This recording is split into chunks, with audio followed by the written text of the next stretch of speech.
Hey guys, Sean here and welcome to the F1 Word powered by planetf1.com.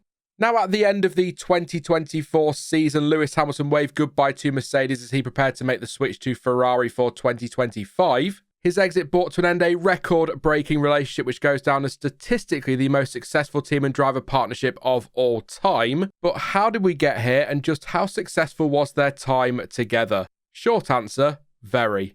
So the relationship between Hamilton and Mercedes, and indeed McLaren, actually predates Formula One. He began karting at the age of 8 and enjoyed a lot of success, winning several titles over the years. And in 1995, he attended the Autosport Awards and approached Ron Dennis, the then boss of McLaren, introducing himself and said, "One day I want to be racing your cars." With Dennis writing in Hamilton's autograph book, "Phone me in 9 years, we'll sort something out then." It didn't take that long though, as in 1998 he was officially signed up to the McLaren Mercedes Driver Development Programme. He went on to have yet more success in karting before moving into car racing with Manor in the Formula Renault UK Winter Series in 2001. In 2004, still racing with Manor but with Mercedes engines, he raced in Euro F3 where he won the title the following year for ASM, again powered by Mercedes.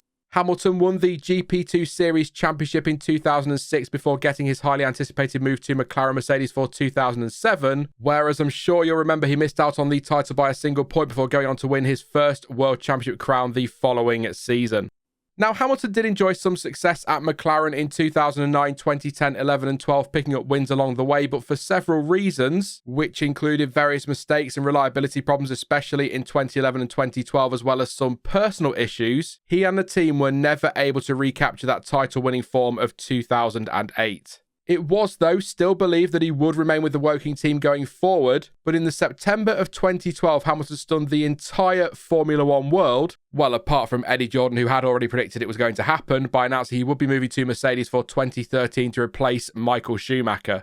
It was a shock because although McLaren had their issues, they were still well clear of the Silver Arrows, who themselves, Nico Rosberg's win in China aside, had endured a pretty miserable year, which included a run of 5 races without securing a single point towards the end of the season.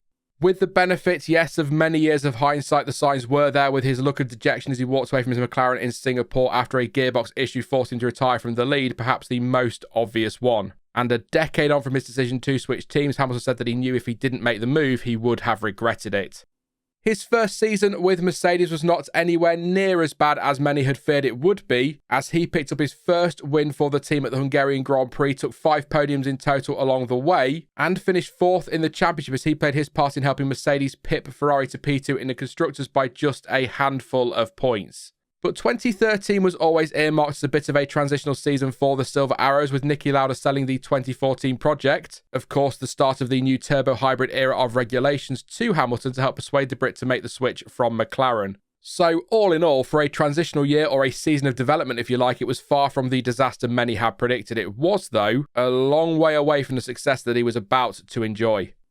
The new era of regulations started poorly for Hamilton, though, as having started from pole position, he retired on lap 2 of the season-opening Australian Grand Prix with a power unit issue. However, that DNF was followed by 4 straight wins, including coming out on top in an epic battle with Nico Rosberg at the race in Bahrain. A battle which took place over 10 laps following a safety car restart and resulted in the pair finishing a staggering 23 seconds clear of third-place Sergio Perez. Building a 23-second lead in 10 laps just highlights how dominant that car was, as well as the benefit of some fresh tyres, of course. The fight between Hamilton and Rosberg would go down to the season finale in Abu Dhabi, where we had the ridiculous idea of double points for some reason, with Hamilton coming out on top to clinch his 2nd World Championship title and his first for Mercedes.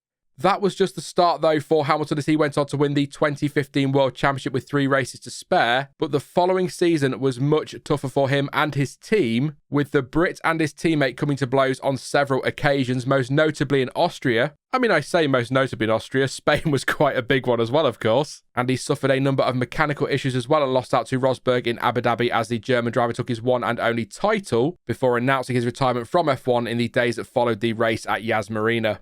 In the years that followed, Hamilton was able to fend off challenges from Ferrari and Sebastian Vettel to clinch titles in 2017 and 18 before going on to win 2 more in 2019 and 20 to make it 6 titles in 7 seasons and 4 in a row to equal the record set by Michael Schumacher of a total of 7 Drivers' World Championship crowns. Enter 2021.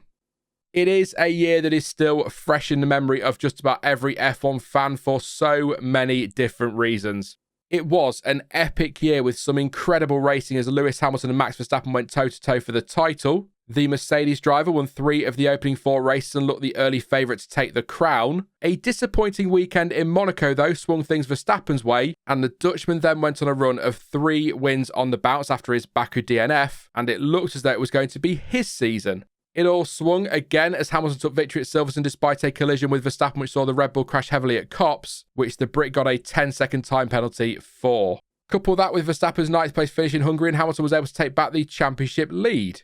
It pretty much ebbed and flowed all season like that, with controversy at what seemed like almost every turn. The 2 drivers coming together again in Monza, which saw both of them retire, and there was more contact in Saudi Arabia to add to the various other controversial moments, including around, for example, track limits in Brazil. The same weekend where Hamilton started last in the sprint, made his way up to 5th place, and then having taken a penalty which saw him start 10th on Sunday, came through to snatch the win and keep his title hopes alive. What a drive. All of that drama meant that the drivers would arrive at the season finale tied on points, although Verstappen did still have the advantage as he had more wins, and so if they somehow left Abu Dhabi level on points, he would be crowned champion on countback.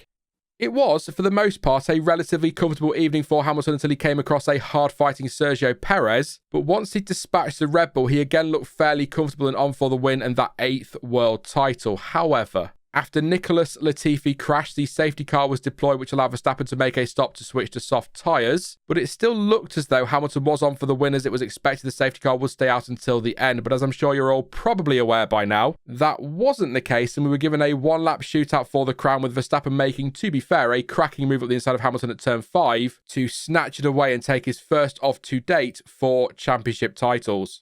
Again, as I'm sure you're very aware by now, the controversy caused a storm with accusations of race fixing, manipulation, and everything in between levelled at the FIA race director Michael Massey. Some protests were heard but dismissed post-race, and the FIA would eventually launch an investigation into what happened that day, the results of which were revealed ahead of the season opening race at Bahrain in 2022. Forgive me if I don't sit here and read through that entire document. Despite everything and whichever way you view those events, there is still a dark cloud that lingers over the 2021 Abu Dhabi Grand Prix and indeed the season as a whole. Nevertheless, though, what a year. With the 2021 season over, the sport moved into a new era of aerodynamic regulations, which saw the return of ground effect cars for 2022. Mercedes, though, got it all wrong with their zero-pod concept, although that wasn't the only thing wrong with the car, and that led to a season of struggle as Hamilton failed to win a single race that year, or in 2023, the first time he'd failed to win at least one race in a season in his entire F1 career. It wasn't all bad, though, as he managed to pick up 15 podiums across the 2 seasons, but it was admittedly still a long way away from where he wanted to be. Come the winter of 2024, rumours began to swirl that Hamilton was set to leave the Silver Arrows and move to Ferrari, a move which was, just like his Mercedes switch, a big surprise to many, was confirmed at the beginning of February. It meant that the 2024 season would be a farewell tour with Mercedes, but it was another mixed year. He ended the season in a career worst 7th in the standings, but did pick up 2 wins, one which he inherited when teammate George Russell was disqualified from the Belgian Grand Prix, and prior to that, an emotional win in front of his home fans at Silverstone, his 9th F1 victory at the circuit. He said an emotional goodbye to the team in Abu Dhabi and at the factories in Brixworth and Brackley before departing at the end of December to begin his new chapter at Ferrari. At time of recording, we are yet to see him in the red of the Scuderia outside of some photoshops of his head on Carlos Sainz's body, but we should get our first glimpse very soon, and it's going to be fascinating to see how things unfold between Hamilton and new teammate Charles Leclerc this year, and whether or not the Brit can recapture his form. Before we end the video, it is definitely worth a quick run through Lewis Hamilton's stats during his time at Mercedes to really highlight just how successful their partnership was. Hamilton made a total of 246 starts for the Silver Arrows and picked up 78 pole positions, 84 wins, 153 podiums, 55 fastest laps, 3,949.5 points, and claimed 6 Drivers' Championship crowns, as well as playing his part in helping the team to 8 Constructors' titles. Here are a few averages for you. He averaged 7 wins a season, 12.75 podiums and just over 329 points. Hamilton also led a lap at 142 of his 246 Mercedes starts, that's 58%. Made it to the checkered flag 232 times and finished in the points in 228 of those 246 races with the team. Staggering numbers.